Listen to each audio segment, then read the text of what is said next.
지난달 13일에 북한 인권정보센터인 NKDB가 중국 위원회를 촉구하여 탈북 난민과 중국 강제 송환에 임박한 위험이라는 제목으로 청문회가 열렸고 중국에 있는 탈북 민 구금시설이 확대되고 있는 정황이 공개되었습니다. 청문회에서는 지난 19년도에 촬영했던 위성사진과 비교했을 때 북한의 무상군에 인접한 중국 커룽시 구금시설이 확장된 모습이 담긴 사진들도 함께 공개하였습니다. 중국 정부는 북한 이탈 주민의 강제 북송을 중단하라는 유엔의 권고에도 불구하고 중국 구금시설에 억류 중인 2,600여 명의 북한 이탈 주민 강제 북송이 임박했다는 언론 보도가 계속해서 나오고 있습니다.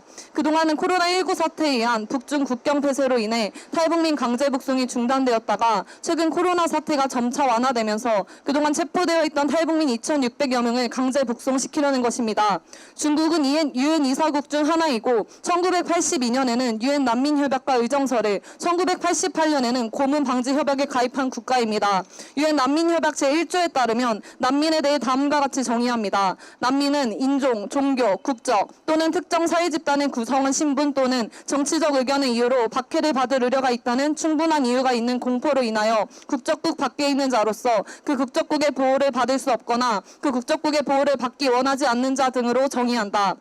현재 북한은 1990년대 중반에 일어났던 대기근으로 최소 수십만 명이 사망한 것으로 알려진 고난의 인군 시기와 비슷한 정도의 심각한 식량난을 겪고 있습니다. 또한 북한은 전 세계 노예화 지수 세계 1위, 기독교 박해 지수 세계 1위, 민주화 지수와 경제 자유화 지수, 언론 자유화 지수는 세계 최하위이고 북한 주민들의 자유와 인권은 심각히 침해되고 있습니다. 북한의 3대 세습 독재 정권 아래 북한의 일반 주민들은 생명의 위협을 받고 있고 난민협약 제1조에 제시된 난민의 정의를 비춰볼 때 탈북 난민들은 유엔 난민으로 인정됩니다. 1960년대 초 중국 정부는 북한과 북중 탈북자 및 범죄인 상해 인도협정, 일명 밀입국자 송환협정을 체결하고 탈북 난민들의 강제 북송을 도와왔습니다.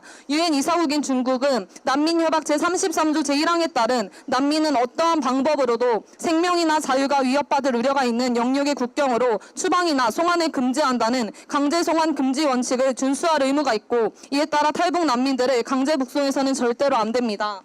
북한과의 동맹관계 송환협정에 따라 수많은 탈북 난민들을 강제 북송했던 중국 정부의 행태는 규탄받아야 마땅합니다. 무엇보다 북한은 강제 북송되어 돌아온 탈북 난민들에게 체제 이탈자로 보고 정치범에 준하는 극심한 처벌을 합니다. 통일부의 2023 북한 인권 보고서에 따르면 북한 주민들이 탈북 도중 중국 정부에 의해 붙잡히거나 강제 북송될 경우 고문, 구금, 강제 노동, 처형 등의 심각한 인권 침해를 당합니다. 여성들의 경우는 80%가량이 인신매매의 희생자가 되며 이들은 성매매 산업에서 착취됩니다.